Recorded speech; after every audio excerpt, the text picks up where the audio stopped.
अस्सलाम वालेकुम dear students.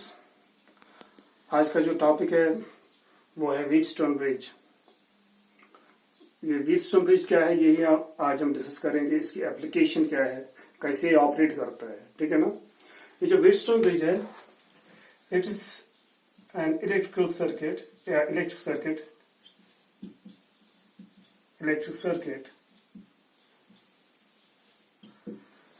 which is used to measure unknown resistance.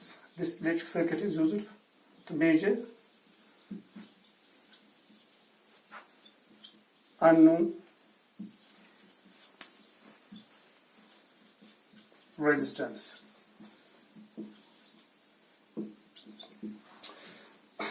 कोई भी वायर होगी, रेजिस्टेंस वायर, उसकी रेजिस्टेंस अगर मेजर करनी हो तो बहुत सारे मेथड्स है। जैसे कि इससे पहले हमने एक मेथड डिस्कस किया है जिसको हम कहते हैं वोल्ट मीटर एमीटर मेथड। मगर आज एक दूसरा मेथड हम डिस्कस करेंगे जिस मेथड का नाम है व्हीटस्टोन ब्रिज मेथड। तो ये व्हीटस्टोन ब्रिज है क्या? It is actually an electric circuit, वो अभी मैं बता दूंगा। और वही इलेक्ट्रिक सर्किट हम यूज करते हैं टू मेजर अननोन रेजिस्टेंस, ठीक है।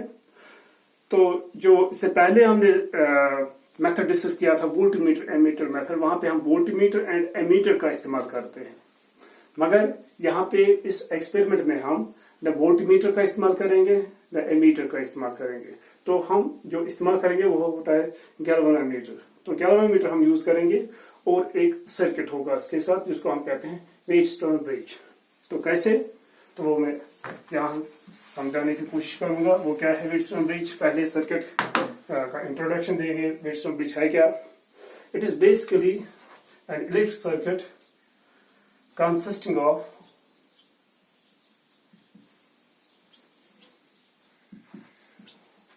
Four resistors.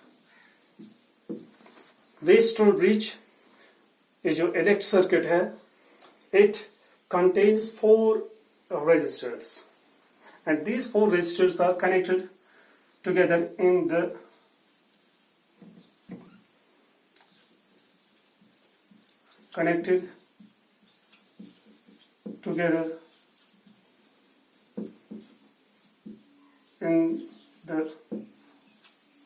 form of a closed loop or mesh. In the form of closed loop or mesh, एक क्लोज लूप बनाते हैं इन फोर रेजिस्टर्स का। तो कैसे, वो मैं यहाँ पे दिखा दूंगा। यहां से थोड़ा सा बड़ा बना देंगे।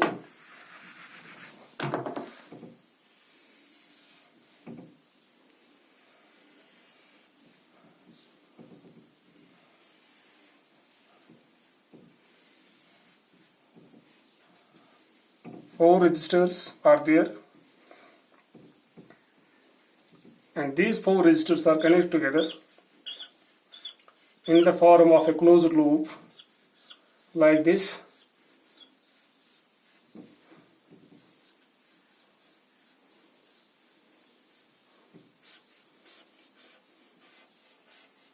ठीक है ना? This is what we call bridge. इसी का नाम है bridge. Four resistors are connected together in the form of a closed loop. Suppose this is resistance P, this is Q, this is R, and this is S. Four resistors are there connected together in the form of a closed mesh, closed loop. And one more thing is there, that out of these four resistors, three are known. You know the value of R. Suppose you know the value of P, you know the value of Q. And the fourth one resistor is a resistor which is unknown resistor, and its value is to be determined. ठीक है? तो ये जो Wheatstone bridge है, it consists of four resistors P, Q, R, and S, which are connected together in the form of a closed loop or closed mesh. Out of these four resistors, three are known resistors, while the fourth one is unknown resistor. कहने का मुद्दा यह है कि जो resistor P है उसका value आपको पहले से पता होगा। 10 ओम है या 15 ओम है, 5 ओम है, 2 ओम है, कितनी इसकी रेजिस्टेंस होगी। क्यों रजिस्टर भी इसी तरह से आपको पहले से ही पता होगा इसका वैल्यू क्या है। तो इसी तरह से थर्ड रजिस्टर आर, उसका भी वैल्यू आपको पहले से ही मालूम होगा। मगर जो फोर्थ रजिस्टर है, यहाँ पे वो वायर है या वो रजिस्टर है जिसकी रेजिस्टेंस आपको पता नहीं है, तो उसी की रेजिस्टेंस हमें डिटरमाइन करनी है। एंड तो you can determine the resistance of this fourth arm, जो फोर्थ आर्म है इसकी रेजिस्टेंस आप डिटरमाइन कर सकते हो in terms of the known 3 resistors. Is this clear? तो वही आज हम समझाएंगे कि कैसे हम ये अननोन रेजिस्टेंस मेजर कर सकते हैं इन terms of given 3 known resistors. And one more thing is there, out of these 3 known resistors, one should be at least variable. ठीक है ना? At least one should be variable. तो जो Wheatstone bridge हम करते हैं theoretical, this is called a theoretical bridge, तो theoretical bridge में हम एक रजिस्टर को दिखाते हैं वेरिएबल रजिस्टर, चाहे वो P हो, चाहे वो Q हो, चाहे R हो। Suppose P is a variable register, तो इसमें हमने यहाँ पे एरो ड्रा किया है। तो एरो का मतलब है ये जो रजिस्टर है it is a variable register, इसमें एरो नहीं है, इसमें एरो नहीं है, इसमें हमने क्रॉस में एरो ड्रा नहीं किया है। तो it means that R, Q and S are the fixed registers, while as the fourth one that is P register is a variable register. Variable resistor से मुराद ये है आप अपनी मर्जी से इसकी रेजिस्टेंस चेंज कर सकते हो। You can increase the value of the resistance P और you can decrease the value of the resistance P। ठीक है ना? And how many junctions are there? 4 junctions are there. This junction A, ठीक है ना? This is junction B, this is junction C and this is junction D। याद रखना 4 junctions are there. अब इस सर्किट को चलाने के लिए हमें पावर सप्लाई की जरूरत है। तो पावर सप्लाई में हमें जरूरत होती है सेल की।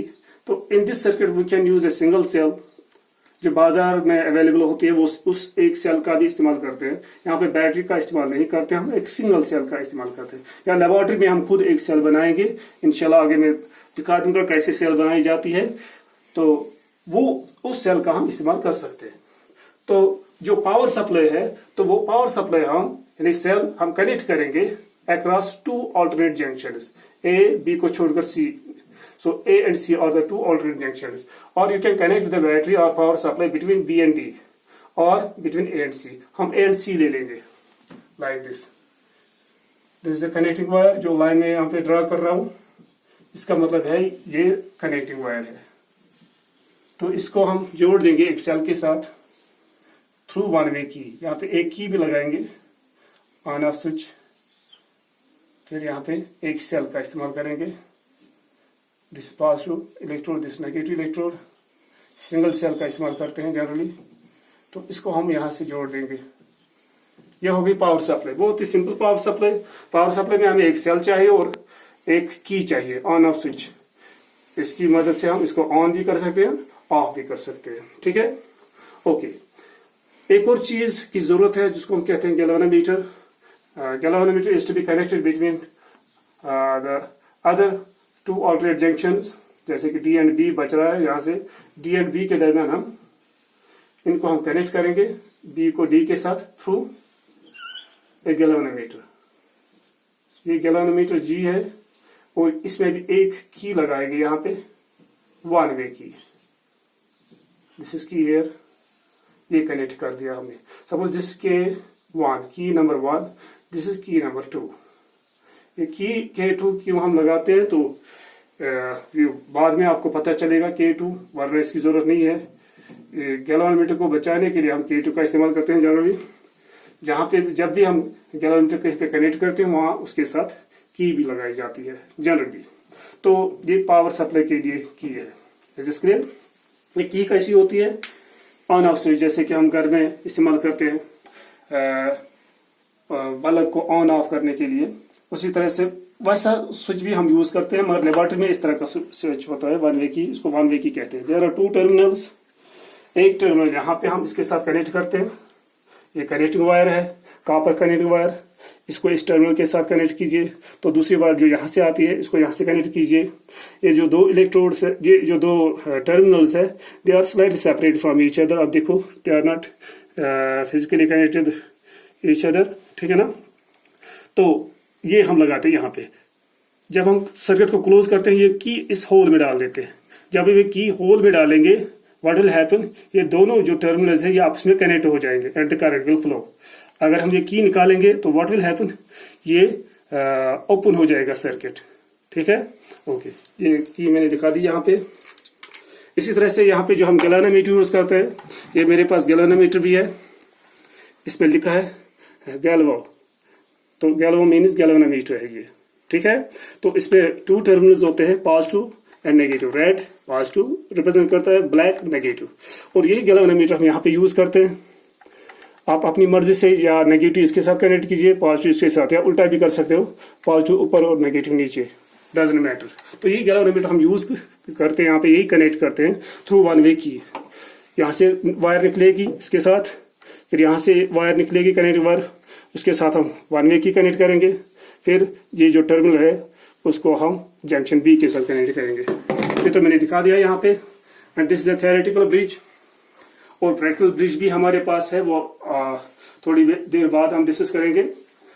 तो पहले ये Wheatstone bridge, this is what we call Wheatstone bridge. तो how many resistors are there? 4 resistors are there.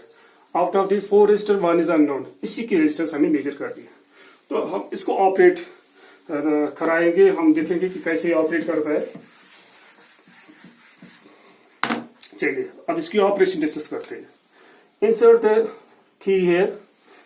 When we insert the key, then what will happen? Current is drawn from the cell. Suppose I is the current drawn from the cell. It will reach at junction A. When current I reaches at junction A, what will happen at junction A? It will divide into 2 parts. तो यहाँ से कुछ current निकलेगी। Suppose I1 will flow through this resistor and I2 will flow through this resistor. According to Kirchhoff's current rule, I is equal to I1 plus I2. Total current, yeah, sum of current entering the junction is equal to sum of currents leaving the junction. This is in accordance with the current rule, Kirchhoff's current rule. Okay. अब जब ये current resistance में flow हो रही है, after flowing through this resistor, it will reach here I1. So what will happen to the I1 here at junction D? Junction D पे क्या होगा? यहाँ पे भी there are 2 possible paths for the current. ठीक है ना? या इसमें क्या होगा, आज मान लीजिए आधी करंट यहाँ से निकल रही है, I3 मान लीजिए यहाँ से I4 निकल रही है। Again according to Kirchhoff's current rule, I3 plus I4 I1 के बराबर होगी। ठीक है ना? Total current enter the junction is equal to total current leaving the junction, sum of the current leaving the junction. Similarly here, this I2 after passing through the resistance Q, ठीक है, जब ये जंक्शन B पे पहुंचेगी, what will happen at junction B? यहाँ भी current divide होगी? नहीं, यहाँ पे करंट डिवाइड नहीं होगी। क्यों? क्योंकि यहाँ पहले ही I1 हमने एज्यूम किया कि ये डिवाइड हो रही है। So I1 flows through the galvanometer from D to B। जब ऊपर से नीचे करंट आ रही है तो ऐसा पॉसिबल नहीं है कि एक वायर में साइमल्टेनियसली बोथ डायरेक्शन में करंट फ्लो हो जाए, या करंट फ्लो हो जाएगी किसी वायर में या किसी सर्किट में, इधर from one end to another end और from second end to first end. ठीक है ना? या ऊपर से नीचे करंट फ्लो हो जाएगी, या बी से डी करंट फ्लो हो जाएगी, नीचे से ऊपर। अगर ये I1 डिवाइड होगी, उसका मतलब ये है कि I2 यहाँ पे डिवाइड नहीं होगी। यहाँ से आ रही है I4 मान लीजिए करंट। ठीक है, तो दोनों करंट्स मीट करेंगे एंड देन टोटल करंट जो यहां से निकलेगी वो होगी I2 प्लस I4। ठीक है, यहां से I3 आ रही है, यहां से कितनी करंट आ रही है? I2 plus I4। तो ये तीनों करंट्स यहां पे मीट कर रहे हैं, तो यहां से नेट करंट क्या निकलेगी? I2 plus I3 plus I4। ठीक है, तो I3 I4 किसके बराबर है? I1। तो यहां से निकलेगा ये I1 प्लस I2, ये होगी बराबर किसके? जो जितनी करंट यहां सेल से निकली उतनी करंट यहां से वापस आएगी I। तो यहां से वापस निकलेगी उतनी करंट, जितनी करंट यहाँ पे यहां से सेल से निकली है, सर्किट में गई है, और सर्किट में से वापस उतनी करंट निकलेगी। Is this clear? This is according to Kirchhoff's current law. Okay, and now ये मैंने दिखा दिया ये कैसे करंट को क्या हो जाएगा। अब यहां पे हमने एज्यूम किया current flows from D to B, तो ऐसा जरूरी नहीं है। करंट बी से डी तक भी जा सकती है। यहां पे हमने I1 बता दिया, I1 डिवाइड हो गई है, I1 करंट डिवाइड हो गई। It is not necessary. I2 भी डिवाइड हो सकती है, मगर दोनों एक साथ डिवाइड नहीं हो सकती। कभी I1 डिवाइड हो सकती है, I1 का कुछ पार्ट इस ब्रांच में फ्लो हो जाएगा थ्रू गैल्वेनोमीटर, या I2 का कुछ पार्ट गैल्वेनोमीटर में फ्लो हो जाएगा। Is this clear? या ऐसा भी होगा, या कभी करंट न डी से बी फ्लो हो जाएगी न बी से D. So there are three situations are there, three cases are there, three situations. Number 1, ये जो ब्रांच है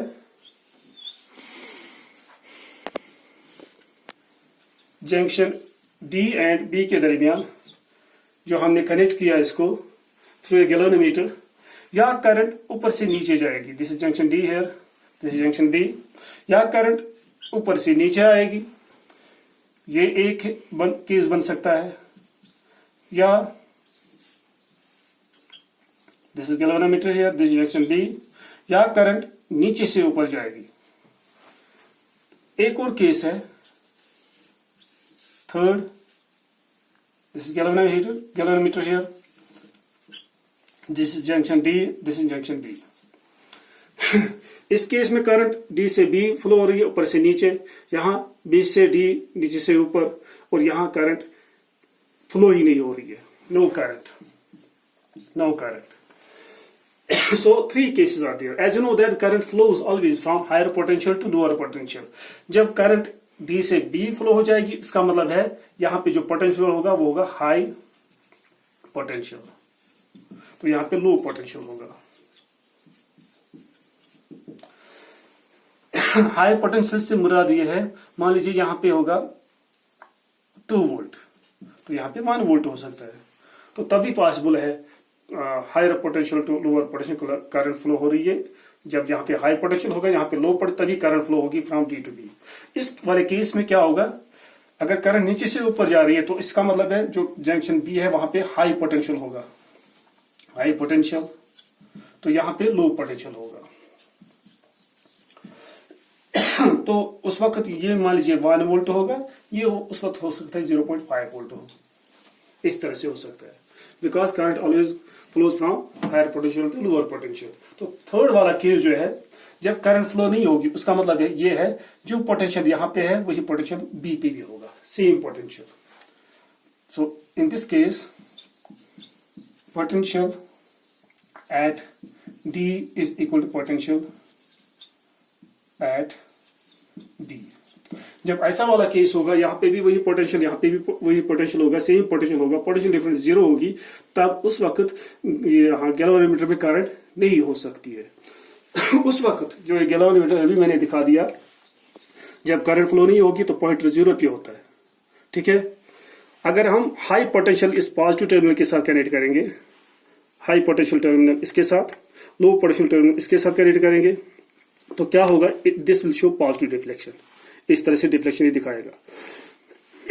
अब अगर ये जो ब्लैक है इसके साथ हाई कनेक्ट करेंगे, हाई यानी कि पॉजिटिव टर्मिनल या हाई जहां पे हाई पोटेंशियल होगा, अगर वो हाई पोटेंशियल इसके साथ कनेक्ट करेंगे, इसके साथ लो पोटेंशियल वाला टर्मिनल कनेक्ट करेंगे, तो अब जो डिफ्लेक्शन होगी वो रिवर्स होगी, नेगेटिव डिफ्लेक्शन दिखाएगा उस वक्त, ठीक है।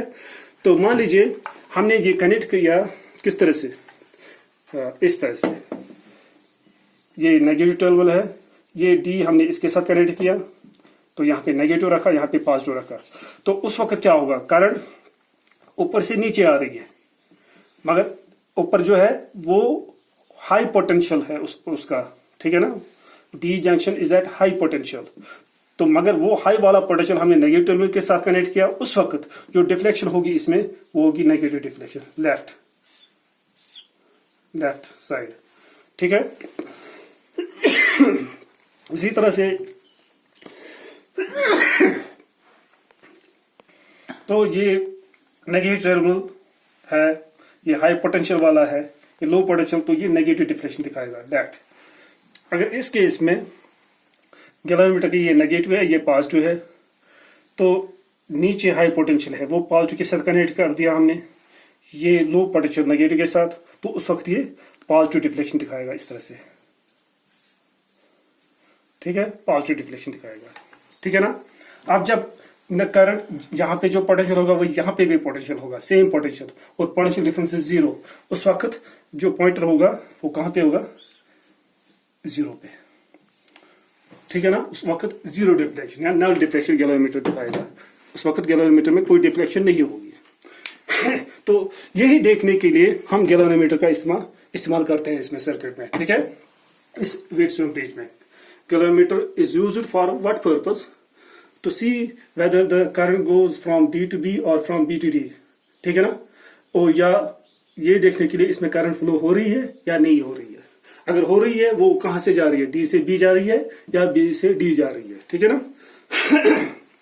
ओके, ये 3 केसेस है ना, हमें इस वाले केस की जरूरत है ना, ये इस वाले केस की जरूरत है, हमें जो केस चाहिए है ये वाला केस चाहिए हमें, ठीक है ना।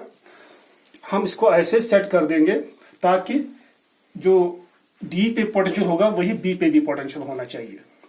A एंड C, जो A एंड C पे पोटेंशियल है वो तो चेंज नहीं होगा, तो D एंड B, D पे जो पोटेंशियल होगा, B पे जो पोटेंशियल होगा वो हम चेंज कर सकते हैं।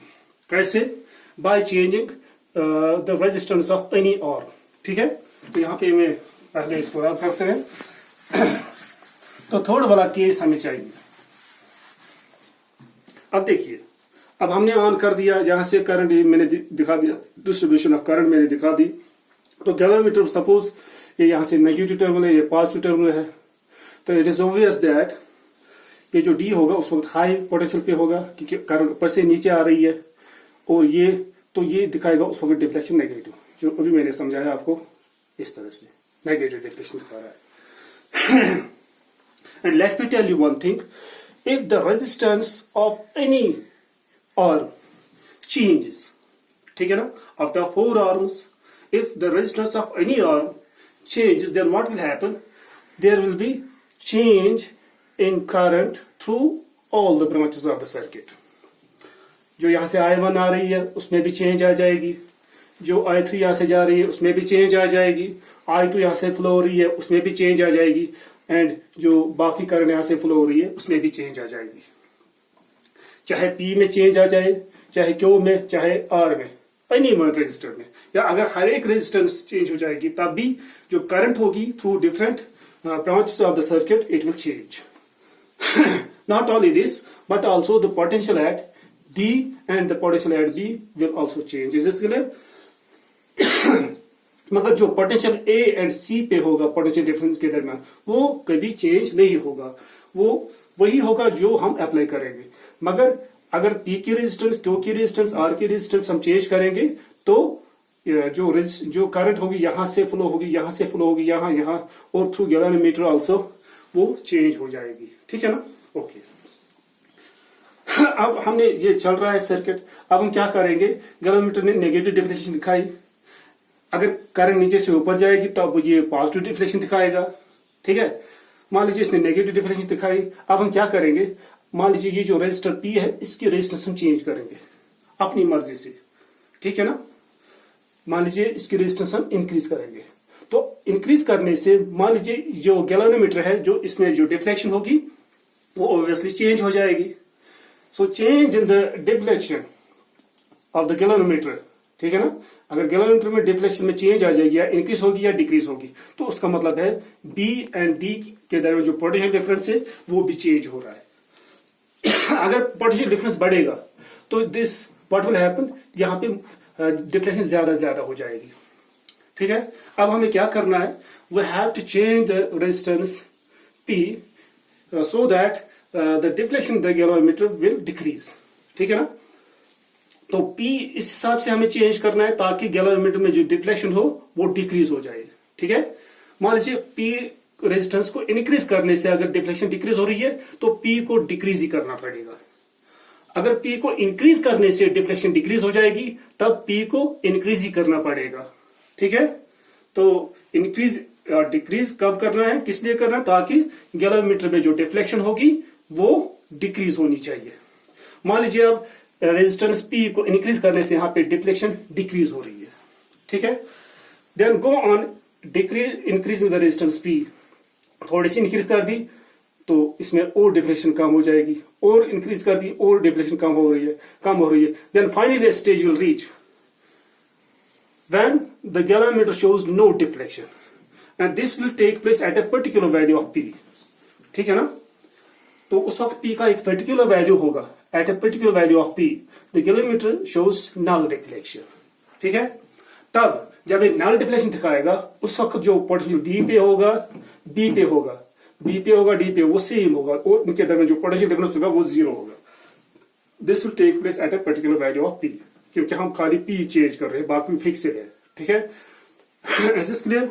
Then the bridge is set to be balanced, उसको कहते हैं balanced bridge. For balanced bridge, अब बैलेंस हो गया ब्रिज किसी पर्टिकुलर वैल्यू पी पे, पी का एक पर्टिकुलर वैल्यू है, इसने जीरो डिफ्लेक्शन दिखा दिया। ठीक है, नल डिफ्लेक्शन दिखा दिया। जब इसमें नल डिफ्लेक्शन आएगी तो बैलेंस होगा ब्रिज, उस वक्त ब्रिज बैलेंस होगा, उस वक्त जो पोटेंशियल बी पे होगा वही डी पे भी होगा। ये मैंने अभी भी बता दिया। तो let's try to see for a balanced bridge. अब बैलेंस हो गया तो क्या होगा, जो I1 करंट यहां से आ रही है ये यहां पे डिवाइड नहीं होगी। ठीक है, no part of the current I1 will flow through this branch, through the galvanometer. तो सारी इसकी सारी जो करंट यहां से आ रही है थ्रू रेजिस्टर R, ठीक है ना, वो सारी की सारी करंट रेजिस्टेंस S में भी फ्लो हो जाएगी सीधे। ठीक है, एंड सिमिलरली यहां से जब यहां ऊपर से नीचे करंट नहीं आ रही है तो देयर इज नो करंट। अब इसको भी ऑन ही रखना है।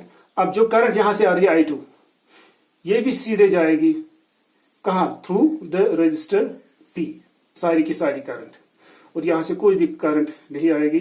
तो जो उस वक्त जो P में करंट होगी वो I2 होगी।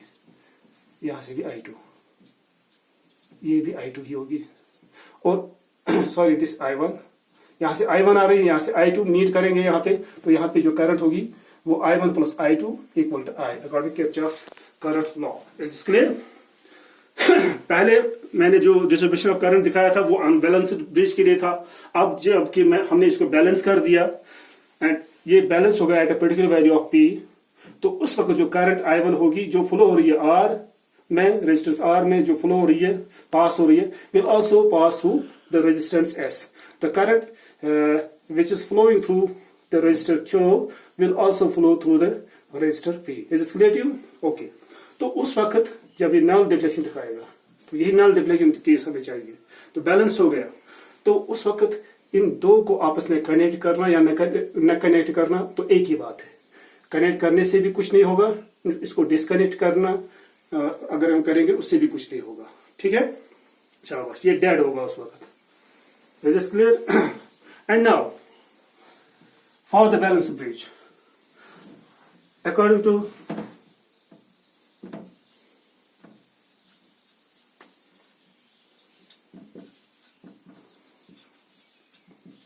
Kirchhoff's voltage law और रूल। ठीक है, अब हम Kirchhoff's voltage rule यूज करेंगे। There are two loops A, D, B, A। एक लूप ये है, इस तरह से पाथ ले लेंगे clockwise. Another loop is there D, C, B, D। इसमें भी क्लॉकवाइज हम लूप ले लेंगे। ठीक है, for closed loop, अब ये वाला क्लोज लूप ले लेंगे। कहां से स्टार्ट करेंगे? A से, A to D, then D to B, B to A back. A से स्टार्ट करना है, A पर वापस पहुंचना है। For this first for closed loop AB, AD, BA। Is this clear? चलिए किरचॉफ्स वोल्टेज रूल यूज करेंगे। क्या कहता है? Algebraic sum of EMFs। Is there any source of EMF? No, there is no cell. So 0 is equal to algebraic sum of potential differences across all the components throughout the loop. How many components are there? यहाँ पे resistance R है, यहाँ पे galvanometer G है, यहाँ पे resistance Q है. ठीक है? ओके, यहाँ पे देखिए what is the potential difference or potential drop across the resistor R. शाबाश. It is I1 R. Then go from D to B. What is potential difference across galvanometer? As there is no current, galvanometer की resistance होती है, suppose G is the resistance of the galvanometer. As there is no current in this loop, तो यहाँ पे आएगा plus 0. 0 times G. Suppose G is the resistance of what? Resistance of the galvanometer. तो current 0 है, तो ये 0 आएगा. तो यहाँ पे फिर now we will move from B to A. जब हम move करेंगे from B to A, okay, what is the potential difference? I to Q. I to Q. But this time we are moving from B to D, but the direction of current, the current goes from B A to B. ठीक है ना? तो opposite direction है, path की जो direction है वो opposite है to that of the current. Therefore यहाँ पे नेगेटिव आएगा अकॉर्डिंग टू साइन कन्वेंशन. ठीक है? और हो गया radius I1 R minus I2 Q. इसको शिफ्ट करते हैं left side, you will gate I1 R is equal to I2 Q. Keep it number 1. And similarly for closed loop, अब दूसरा क्लोज लूप ले लेंगे, वो है D C B D. शाबाश, इसके लिए बताइए. शाबाश, क्या आएगा? अलजेब्रिक सम ऑफ EMF 0 आएगा. यहां से स्टार्ट करेंगे. D से C direction of current and direction of path same है, तो प्लस आएगा. एंड जो पोटेंशियल डिफरेंस होगा अक्रॉस S वो होगा I1S. ठीक है ना? जो इसकी रेजिस्टेंस होगी वो हमने S से रिप्रेजेंट कर दी है, और यही S हमें डिटरमाइन भी करना है. And then go from C to B. In this case the direction of current direction path तो अपोजिट है, तो आएगा माइनस यहाँ पे.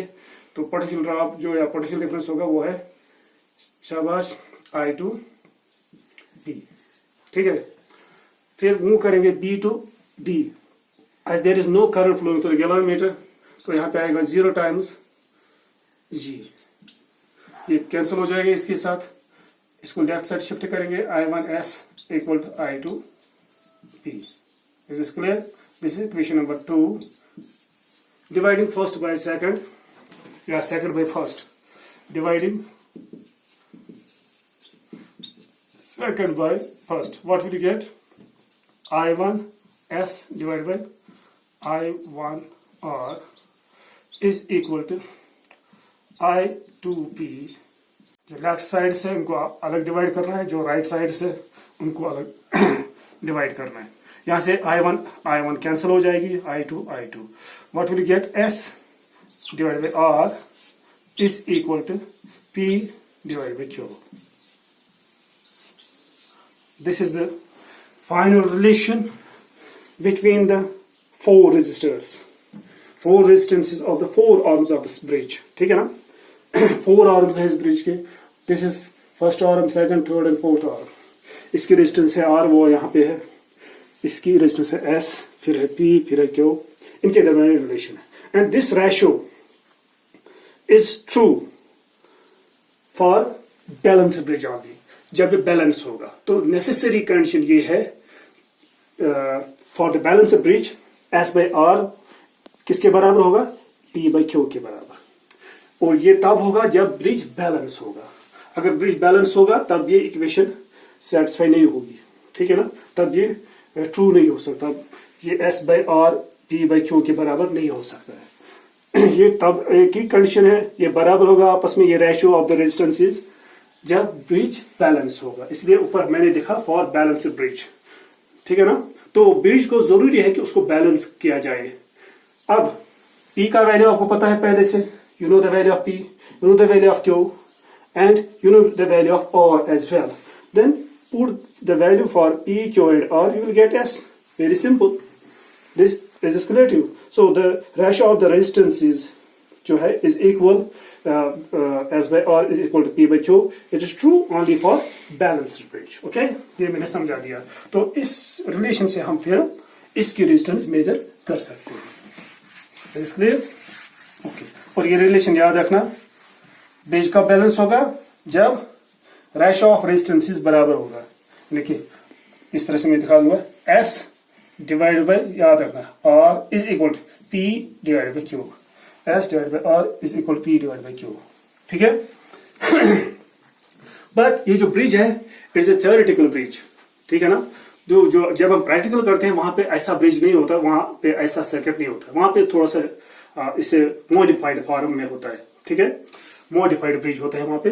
तो वो वो मॉडिफाइड ब्रिज कैसा होता है, जिसको हम कहते हैं practical form of the bridge, वो प्रैक्टिकल फॉर्म ऑफ ब्रिज कैसा होता है मैं यहाँ पे समझाने की कोशिश करूंगा. अब जो यहाँ पे रेजिस्टेंस R एंड S है, इसको मैंने इस तरह से दिखा दिया. हम R एंड S को एक लाइन में ला सकते हैं, इस तरह भी बना सकते हैं हम.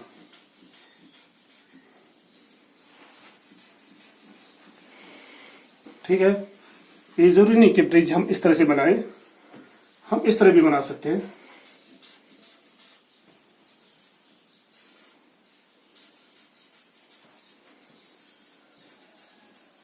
Four resistors are there to connected in the form of a closed loop.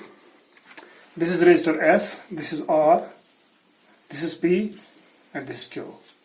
S, R, P, Q are the four resistors closed together in the form of closed mesh. जैसे यहाँ पे मैंने दिखा दिया वैसे यहाँ पे भी ये closed mesh में है. ठीक है ना? उसके बाद there are four junctions. एक जंक्शन यहाँ पे है और ये सारा जंक्शन है यहाँ पे S एंड P के दरमियान. These are the two junctions here. ठीक है? इस जंक्शन का नाम हमने रखा था A, इसका नाम रखा था हमने D, इसका नाम रखा था C, इसका नाम रखा था D. इसी के हिसाब से चलेंगे. ओके. फिर दिस इज द ब्रिज. अब हम क्या करेंगे यहाँ पे, फिर यहाँ पे गैल्वेनोमीटर कनेक्ट कर सकते हैं ऐसे थ्रू वन वे की इसके साथ. तो बराबर ये वही ब्रिज बन गया. इस वाले ब्रिज थोड़ी सी शेप हमने चेंज कर दी है, बाकी सब कुछ सेम है. ठीक है ना? अब हम यहाँ क्या करेंगे, पहले इसको हटा देंगे. ये जो रेजिस्टेंस P एंड Q है, P इज वेरिएबल. अब हम ऐसा करेंगे ताकि दोनों वेरिएबल हो, P और Q भी. जैसे कि रेजिस्टेंस P है, it may be a wire, एक रेजिस्टेंस वायर होती है जनरली. यहाँ पे भी रेजिस्टेंस Q है, ये भी एक रेजिस्टेंस वायर होती है. अगर ये रेजिस्टेंस वायर है इस तरह in the form of a coil, ये this resistance Q, this resistance P here in the form of a coil. ठीक है? इनके दरमियान जंक्शन है B. अगर मैं इसको स्ट्रेच करूंगा इस कॉइल को, ठीक है ना, इसके बदले हम स्ट्रेट वायर ले लेंगे, इसको स्ट्रेच करेंगे तो स्ट्रेट वायर बनेगी रेजिस्टेंस वायर. ये भी स्ट्रेट वायर बनेगी इस तरह से स्ट्रेच करने के बाद. ठीक है? This is resistance wire Q, this resistance wire P. अब दोनों को मिलाएंगे, यहाँ पे मिला दिया हमने, दिस इज जंक्शन B. ऐसा भी कर सकते हैं. तो इन दो रेजिस्टेंस को हटा के अब हम क्या करेंगे, हम एक ही सिंगल वायर यूज करेंगे. सिंगल वायर यहाँ पे एक ही सिंगल वायर हमने यूज की है. और ये कौन सी वायर, यहां से मैं जो वायर दिखा रहा हूं ये है कनेक्टिंग वायर. मैं यहां पे जो मैं वायर दिखा रहा हूं थोड़ी सी मोटी में दिखा दूंगा ताकि ये लगे कि ये डिफरेंट है from the connecting wire. And it's a resistance wire. क्या है? Resistance wire. अब अगर मैं क्या करूं, अब कौन सी रेजिस्टेंस, या तो P को एक ही वायर है ये. ठीक है ना? अगर हम ये आपस में कनेक्ट करेंगे, ये भी एक ही वायर लगेगी, ये भी उसी मटेरियल की है, ये भी उसी मटेरियल की है. ठीक है ना? इसीलिए यहां पे हम सिंगल वायर कनेक्ट करेंगे इस तरह से. ठीक है? अब यहां से जो गैल्वेनोमीटर है G, फिर वन वे की है, तो इसको हम कहीं पे भी कनेक्ट कर सकते. मान लीजिए यहाँ पे कनेक्ट कर दिया तो यहाँ पे बन जाएगा जंक्शन B. तो ये वाला पोर्शन होगा जो रेजिस्टेंस वायर का, it will act as Q. तो ये वाला portion will act as P. This is clear? Okay. तो इस ऐसी मॉडिफिकेशन हम करेंगे थियोरेटिकल ब्रिज में. क्या मॉडिफिकेशन करेंगे, जो रेजिस्टेंस P एंड Q है इसको हटाकर इनके बदले हम एक स्ट्रेट वायर रेजिस्टेंस वायर, एक सिंगल रेजिस्टेंस वायर यहाँ पे कनेक्ट करेंगे। तो इसकी लेंथ जनरली होती है 1 मीटर, 1 मीटर लॉन्ग वायर। और कौन सी वायर होती है, किसकी बनी होती है? मैग्नीम और कॉन्स्टेंटाइन। ये जो वायर होती है मैग्नीम और कॉन्स्टेंटाइन, या कॉन्स्टेंटाइन वायर होगी या मैग्नीम वायर होगी। ये हमने पहले ही डिस्कस किया है। इसकी जो खुसूसियत है, इसकी रेजिस्टिविटी ज्यादा होती है और जो थर्मल कोएफिशिएंट ऑफ रेजिस्टिविटी और रेजिस्टेंस होती है वो बहुत ही लो, यानी कि टेम्परेचर का इस पे ज्यादा इफेक्ट नहीं होता है। ठीक है, वही वायर ले लेंगे हम, वही यहाँ पे हम कनेक्ट करेंगे स्ट्रेचड वायर, और इसकी लेंथ जनरली होती है 1 मीटर। इसके लिए अब ये जो जंक्शन यहाँ पे है ये परमानेंट जंक्शन नहीं होता है। थ्योरेटिकल ब्रिज में एक परमानेंट जंक्शन होता है। ठीक है, तो यहाँ पे एक परमानेंट जंक्शन नहीं होता है। तो फिर क्या होता है, इसके बदले हम एक की इस्तेमाल करते हैं, उसको कहते हैं जॉकी। और वो जॉकी हम खाली इस वायर पर रखते हैं कहीं पे। We will make temporary connection. ठीक है ना, टेम्परेरी कॉन्टैक्ट, वो मैं भी दिखा दूंगा। Is clear to you? अगर वो जॉकी हम यहाँ पे रखेंगे तो यहाँ पे जंक्शन बनेगा, junction B. You can slide this jockey, it is not a permanent junction. आप उसको यहाँ भी ला सकते हो, स्लाइड कर सकते हो, तो यहाँ पे फिर जंक्शन बनेगा। ठीक है, तो ऐसा करने से क्या होगा, अगर मैंने यहाँ पे रख दिया तो यहाँ पे P है, ये जो पोर्शन होगी रेजिस्टेंस वायर की लेफ्ट साइड, वो that will act as a resistance Q, this portion will act as a resistance P। ठीक है, अब इसकी कुछ रेजिस्टेंस होगी। As you know that the resistance जो होती है, resistance depends directly on the length of the resistance wire. ठीक है, अगर यहां से लेंथ ज्यादा होगी तो उसकी रेजिस्टेंस ज्यादा होगी, अगर यहां से लेंथ कम होगी तो इसकी रेजिस्टेंस कम होगी।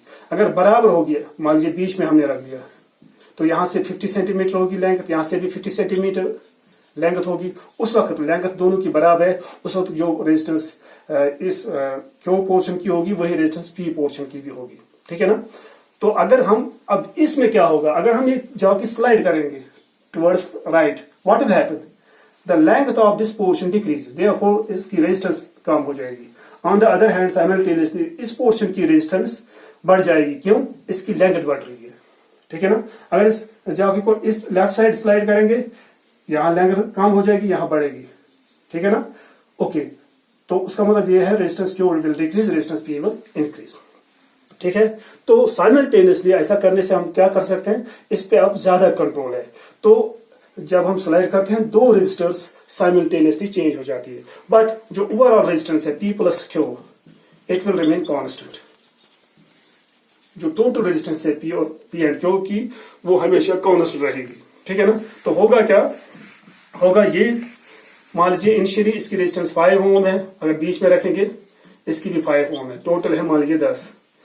अब अगर हमने इसको लेफ्ट साइड स्लाइड किया, ठीक है ना, अगर लेफ्ट साइड स्लाइड किया तो रेजिस्टेंस P क्या होगी, ये इंक्रीज हो जाएगी, मान लीजिए 6, तो ये डिक्रीज हो जाएगी, तो ये 4 ही रहेगी। Total again remains same, that is 10। अगर और स्लाइड करेंगे, मान लीजिए 3 के बराबर हो गई, तो यहाँ P की रेजिस्टेंस या ये और इंक्रीज हो गई P, तो P मान लीजिए यहाँ पे 7 है, तो ये 3 अगेन 10। जितनी रेजिस्टेंस Q में इंक्रीज हो जाएगी उतनी ही P में डिक्रीज हो जाएगी, जितनी इसमें डिक्रीज हो जाएगी उतनी इसमें इंक्रीज हो जाएगी। The sum remains constant. Is this clear to you? Sum remains constant. जो ओवरऑल जो टोटल रेजिस्टेंस है वायर की वो फिक्स्ड होगी, उसमें कोई चेंज नहीं आएगी। ये मैंने समझा दिया यहाँ पे। अब यहाँ पे जो रेजिस्टेंस R है, S है, इनको हम कनेक्ट करते हैं कैसे? यहाँ पे हम कॉपर वायर का इस्तेमाल नहीं करते, उसके बदले हम कॉपर स्ट्रिप्स का इस्तेमाल करते हैं। क्योंकि कॉपर स्ट्रिप हम यूज करेंगे तो जो कनेक्टिंग वायर की रेजिस्टेंस है वो ऑलमोस्ट एलिमिनेट हो जाएगी। ठीक है ना, वो मिनिमाइज हो जाएगी स्ट्रिप, कॉपर स्ट्रिप यूज करने से, क्योंकि क्रॉसिंग एरिया बढ़ जाएगा और रेजिस्टेंस और बहुत कम हो जाएगी। ठीक है, तो यहां से भी हम इस तरह से एल शेप्ड कॉपर स्ट्रिप्स का इस्तेमाल करते हैं instead of this connecting wire, copper connecting wire. उसके बदले हम L shaped copper strip use करते हैं, एल शेप्ड। यहां से भी एल शेप्ड कॉपर स्ट्रिप का इस्तेमाल करते हैं। ठीक है, इस तरह से। यहां से भी। तो कॉपर जो स्ट्रिप हम यूज करते हैं यहाँ पे, इससे क्या होगा, जो कनेक्टिंग वायर की जो रेजिस्टेंस होगी वो बहुत कम होगी। अगर हम डायरेक्ट वायर यूज करेंगे उसमें कुछ ना कुछ रेजिस्टेंस हो सकती है, तो स्ट्रिप्स यूज करने से रेजिस्टेंस और कम हो जाएगी, क्योंकि इससे क्रॉसिंग एरिया बढ़ जाता है। Is this clear to you? Okay, तो यहाँ पे वो परमिट की जो होती है 1 वे की वो इस्तेमाल नहीं करते, इसके बदले हम एक जॉकी का इस्तेमाल करते हैं। ठीक है, जो कंप्लीट सर्किट डायग्राम है वो मैं आप दिखा दूंगा। उसको कहते हैं मीटर ब्रिज, मीटर ब्रिज और स्लाइड वायर ब्रिज। तो मीटर ब्रिज और स्लाइड वायर ब्रिज क्या है, बहुत ही सिंपल सर्किट है ये। एक वुडन बोर्ड होता है, ऐसे मैं दिखा दूंगा, लंबा सा, 1 मीटर से ज्यादा लंबा हो गई,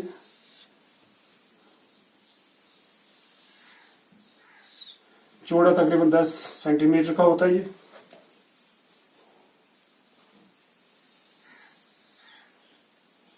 ठीक है, ये जो वुडन बोर्ड है, इस वुडन बोर्ड पे यहां पे कॉपर स्ट्रिप लगा है,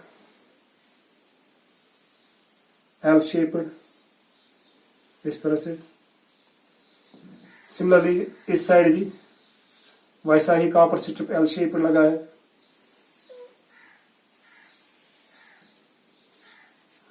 तो बीच में भी एक कॉपर स्ट्रिप लगाएंगे यहां। ठीक है, ओके, यहां पे टर्मिनल है, यहां पे भी टर्मिनल होगा, यहां पे भी टर्मिनल है, यहां पे भी एक स्क्रू होता है, नट होता है, उसके साथ हम वायर को कनेक्ट कर सकते हैं। ओके, एंड रेजिस्टेंस वायर कॉन्स्टेंटेन या यूरी का wire of uniform cross sectional area and is 1 meter long is stretched between these two terminals. ठीक है, this is the resistance wire and it is also called a bridge wire. यहाँ पे मैं दिखा दूंगा, this is called a resistance wire or called a bridge wire. इसको bridge wire भी कहते हैं। ठीक है, इसकी जो इसका जो क्रॉस होता है वो यूनिफॉर्म होता है throughout the length of the wire, और इसकी लेंथ जो होती है it is generally 1 metre long. ठीक है, ओके। और एक स्केल, वुडन स्केल होती है which is held just below this resistance wire and is parallel to the resistance wire. Parallel, इसके पैरेलल में होती है, उसके ऊपर इस स्केल के ऊपर से वायर होती है, रेजिस्टेंस वायर, ब्रिज वायर। यह है वुडन स्केल, और इस स्केल की लेंथ भी 1 मीटर होती है। यहां से 0 स्टार्ट होता है, 0, फिर 1 2 3 4 5 6 8 9 50 60 70 डैश 99 है, यहाँ 100। इस एंड से लेकर इस एंड तक इसकी लेंथ कितनी है, 100 सेंटीमीटर। इसका मतलब है वायर भी 100 सेंटीमीटर लॉन्ग होगी, रेजिस्टेंस वायर, ब्रिज वायर। ठीक है, ओके। अब जो एक रेक्टेंगुलर स्ट्रिप हमने बीच में रख दिया ना, between these two L shaped copper strips, तो ऐसा करने से यहाँ पे क्रिएट हो जाएगी 2 गैप्स। ठीक है ना, दिस विल प्रोवाइड 2 गैप्स, और एक गैप जो है इसके दरम्यान हम कनेक्ट करेंगे। यहाँ पे देखिए रेजिस्टेंस आर, तो वो रेजिस्टेंस आर हम कहां से ले लेंगे, एक बॉक्स होता है रेजिस्टेंस बॉक्स, यह है रेजिस्टेंस बॉक्स आर भी।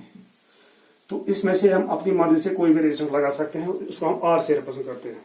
तो ये रेजिस्टेंस बॉक्स में यहाँ पे दिखा दूंगा, दिस इज अ बॉक्स।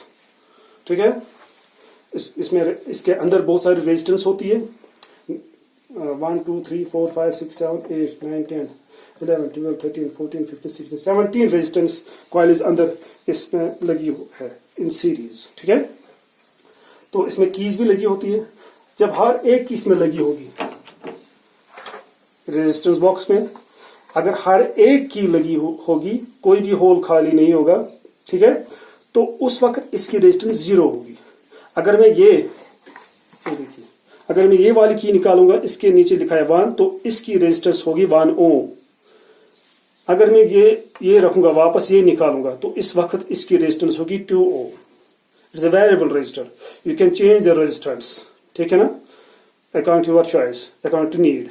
अगर ये भी निकालेंगे फिर आएगा 2 + 1 होगी, 2 + 1 हुआ 3 ओम इस वक्त रेजिस्टेंस होगी इस बॉक्स की, ठीक है। अगर ये भी निकालेंगे, ये रखेंगे तो 4 ओम, फिर अगर ये भी निकालेंगे 5 ओम, ये भी निकालेंगे 10 ओम बनता है। इस तरह से 9 ओम, 8 ओम, 7 ओम भी बना सकते हैं ऐसे, ठीक है ना। अगर ये वाली रेजिस्टेंस निकाले, ये की वाली की निकालेंगे तो यहाँ पे 10,000 ओम रेजिस्टेंस आ जाएगी, ठीक है। तो अगर सारी कीज निकालेंगे तो हर एक को ऐड करना होगा, वो होगी maximum resistance of the resistance box.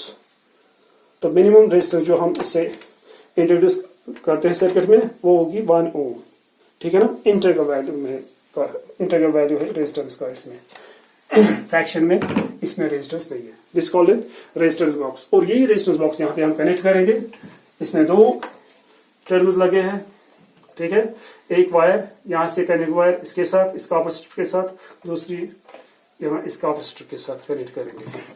तो जो सेकंड गैप है इसमें हम कनेक्ट करेंगे वो वायर, वो रेजिस्टेंस वायर जिसकी हमें रेजिस्टेंस डिटरमाइन करनी हो, unknown resistor, this S it is to be determined.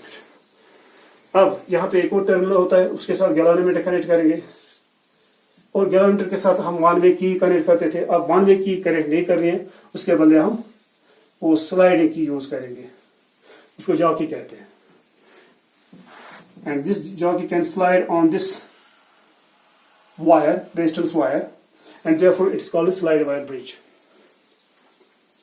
And the length of this wire is 1 meter, therefore it is also called a meter bridge. इसको metre bridge भी कहते हैं। आपने practical यहाँ पे दिखा दूंगा जो सर्किट अवेलेबल होता है लेबोरेटरी में ये वाला देखिए,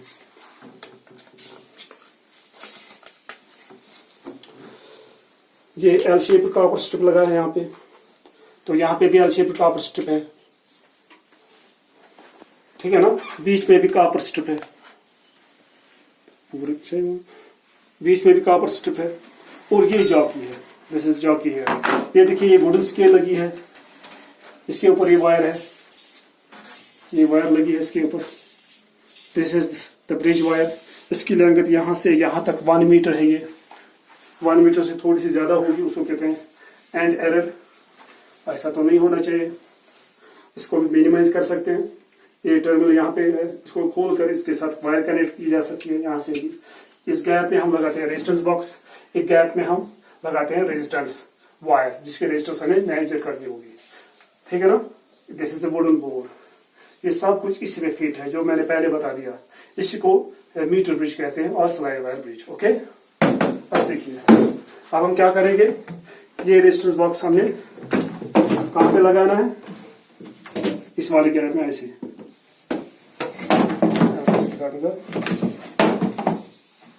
इसको इसके साथ कनेक्ट कीजिए, इसको इसके साथ कनेक्ट कीजिए, हो जाएगा रेजिस्टेंस बॉक्स कनेक्ट। फिर ये वाली गैप, इसमें वो वायर कनेक्ट करेंगे जिसकी रेजिस्टेंस मेजर करनी होगी। तो उसके बाद पावर सप्लाई, पावर सप्लाई हम, ये सारा एक ही जंक्शन है, तो इसके साथ ये सारा एक ही जंक्शन है, कौन सा जंक्शन ए, ये सारा एक ही जंक्शन है, कौन सा जंक्शन सी, ठीक है। तो यहाँ पे जो बीच वाला जंक्शन है इट इज डी, ठीक है।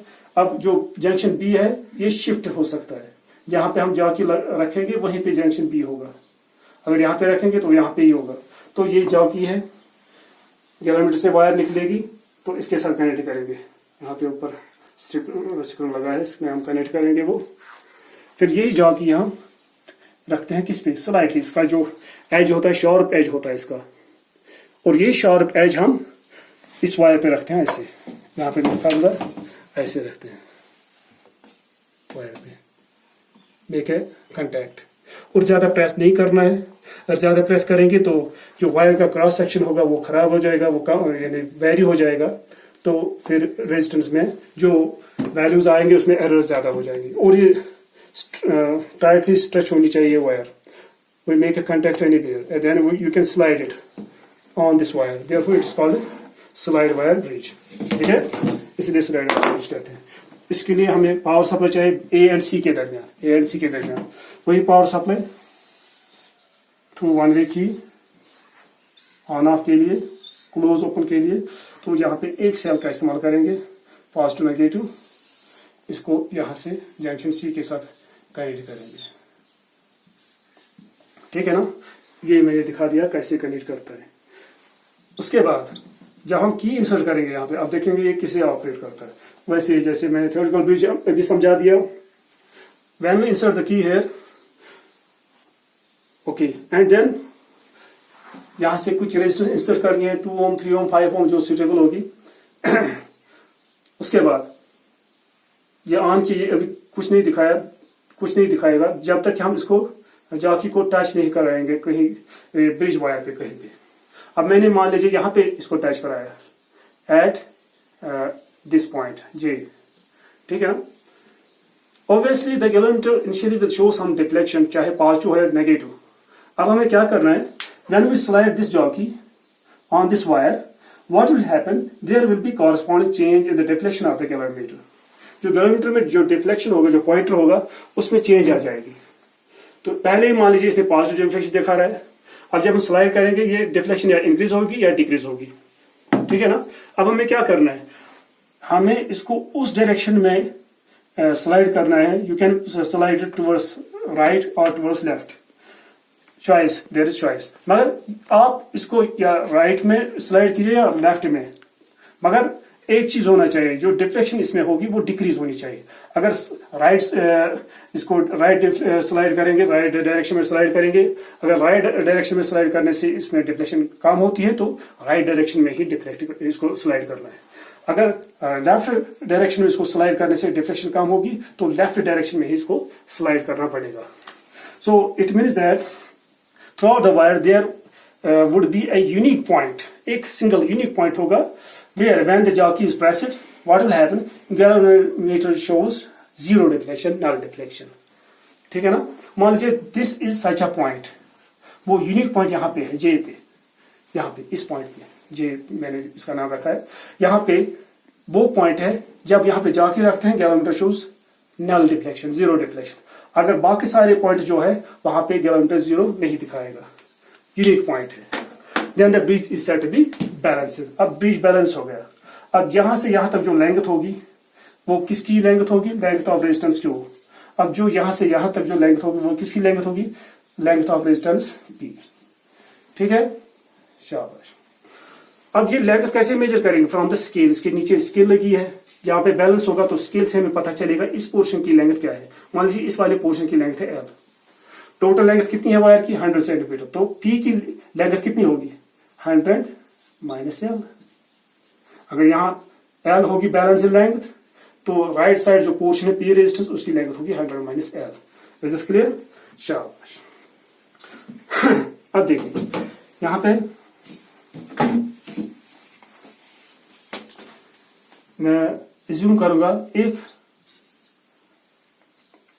अब ये बैलेंस हो गया। अगर ये बैलेंस हो गया तो balance for balance bridge, for balance bridge, bridge अब बैलेंस हो गया,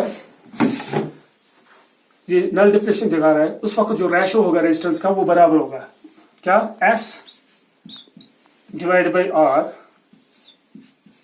किसके बराबर होगा, P divide by Q, P divide by Q. Is this clear, keep it number 1। अब इसके बाद अब ये हम रब करेंगे यहां से, इसकी जरूरत नहीं है। अब ये मैंने समझा दिया। ये जो मीटर ब्रिज या स्लाइड वायर ब्रिज है, it is basically Wheatstone bridge, but it is a practical form. Laboratory में या ऐसा ही ब्रिज होता है। That one is the theoretical bridge. ये बैलेंस हो गया। अब यहां पे एज्यूम करेंगे if R is, small R से दिखाएंगे, और इज द रेजिस्टेंस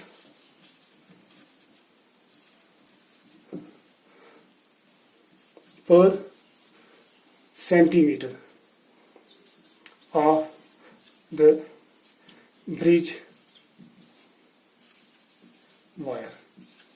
जो ब्रिज वायर है हमने एज्यूम किया, क्योंकि इसकी रेजिस्टेंस हमें पता नहीं होगी। अब हमने यहाँ पे एज्यूम कर रहे हैं 1 सेंटीमीटर ब्रिज वायर की जो रेजिस्टेंस है it is are.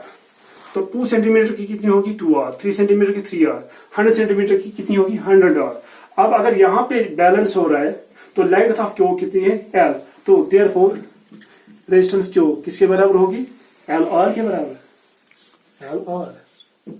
And resistance P का वैल्यू क्या होगा?